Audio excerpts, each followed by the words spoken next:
आज की तारीख है 15 नवंबर 2025 और आईपीएल की दुनिया में तो आज मतलब भूचाल आया हुआ है। बिल्कुल।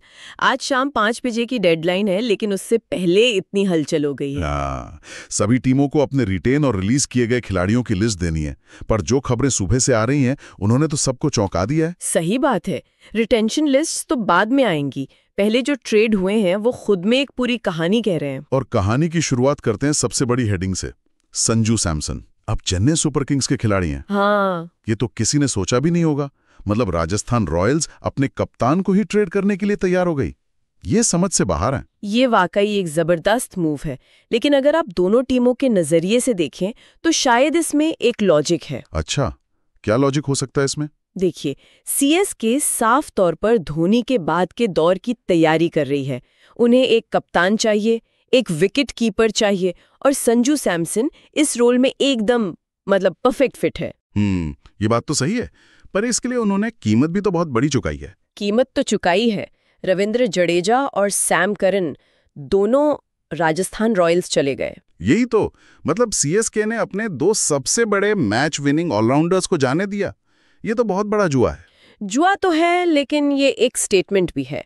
सीएसके का टीम बैलेंस अब पूरी तरह बदल जाएगा। और राजस्थान का? वही, राजस्थान को एक कप्तान का घाटा तो हुआ, लेकिन उन्हें दो ऐसे खिलाड़ी मिले हैं जो अकेले दम पर मैच जिता सकते हैं। ये सिर्फ खिलाड़ियों की अदला बदली नहीं, ये दोनों टीमों की पूरी फिलॉसफी में बदलाव का संकेत है। फिलॉसफी की बात करें तो मुंबई इंडियंस की फिलॉसफी तो हमेशा से ही बहुत आक्रामक रही है। हमेशा से। उन्होंने नीलामी से पहले ही कैश डील्स में शार्दुल ठाकुर और शेरफिन रदरफोर्ड को अपनी टीम में शामिल कर लिया है। देखिए, यहीं पर मुंबई की स्मार्टनेस दिखती है। वो नीलामी की भीड़ में नहीं पड़ना चाहते। अच्छा। उन्हें पता था कि उन्हें एक भारतीय तेज गेंदबाज और एक पावर हिटर चाहिए, तो उन्होंने ट्रेड विंडो का इस्तेमाल करके अपनी जरूरतें पूरी कर लीं। लेकिन इसका मतलब ये भी है कि उनके 120 करोड़ रुपए के पर्स पर अभी से ही बड़ा असर पड़ गया होगा। बिल्कुल, ये नीलामी में उनके हाथ बांध सकता है। और एक और बड़ा नाम जो टीम बदल रहा है वो है मोहम्मद शमी, एसआरएच से एलएसजी में 10 करोड़ की ट्रेड में। हाँ, ये भी एक बहुत बड़ी खबर है। मुझे तो लगता है कि शमी को जाने देना एसआरएच की सबसे बड़ी भूल साबित हो सकती है।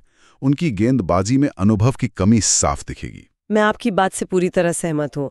एसआरएच के लिए ये समझना मुश्किल है, लेकिन एलएसजी के लिए ये एक मास्टर स्ट्रोक है। कैसे? उन्हें अपने युवा गेंदबाजों को गाइड करने के लिए एक अनुभवी गेंदबाज की जरूरत थी, और शमी से बेहतर कौन हो सकता है। सही बात है, लेकिन हर मूव बड़े पैसे या बड़ी रणनीति के बारे में नहीं है ना? नहीं, बिल्कुल नहीं। अर्जुन तेंदुलकर का एमआई से एलएसजी जाना एक अलग ही कहानी कहता है। बिल्कुल, और ये एक बहुत ही प्रैक्टिकल और अच्छा फैसला है। मुंबई इंडियंस जैसी स्टार स्टडेड टीम में शायद उन्हें उतने मौके नहीं मिल पा रहे थे। हाँ, ये तो था।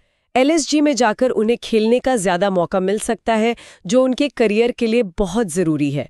ये दिखाता है कि कभी-कभी खिलाड़ी का विकास पैसों और बड़े नामों से ज्यादा जरूरी होता है। ये सब देखकर तो लग रहा है कि टीमें नीलामी का इंतजार ही नहीं कर रही हैं। तो इस मिनी नीलामी का अब क्या मतलब रह जाता है? मतलब बहुत बड़ा है। पहली बात, हर टीम के पास 120 करोड़ का पर्स है, और क्योंकि ये मिनी नीलामी है, ज्यादातर टीमें अपने मुख्य खिलाड़ियों को रिटेन करेंगी। तो इसका असर क्या होगा? असर ये होगा कि नीलामी के लिए अच्छे खिलाड़ियों का पूल बहुत छोटा होगा।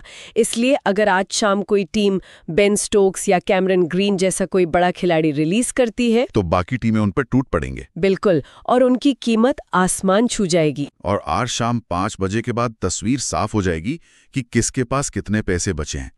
नीलामी तो शायद 15-16 दिसंबर को अबू धाबी में है।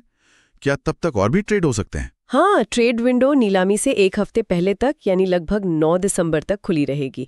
तो हो सकता है कि रिटेंशन लिस्ट आने के बाद हमें कुछ और भी दिलचस्प मूव्स देखने को मिले। तो कुल मिला के संजू जडेजा वाली मेगा ट्रेड हो चुकी है, मुंबई ने अपनी तिजोरी खोल दी है, और आज शाम की डेडलाइन के बाद नीलामी की असली बिसात बिछ जाएगी। बिल्कुल, और इन सब के बाद सोचने वाली बात सिर्फ ये नहीं है कि नीलामे में कौन सा खिलाड़ी कितने में बिकेगा। तो फिर असली सवाल क्या है? असली सवाल ये है कि क्या हम कुछ टीमों का डीएनए ही बदलते हुए देख रहे हैं? क्या ये सिर्फ खाली जगहों को भरना है, या फिर सीएसके और आरआर जैसी टीमों ने इस सीजन के लिए अपनी पहचान ही दांव पर लगा दी?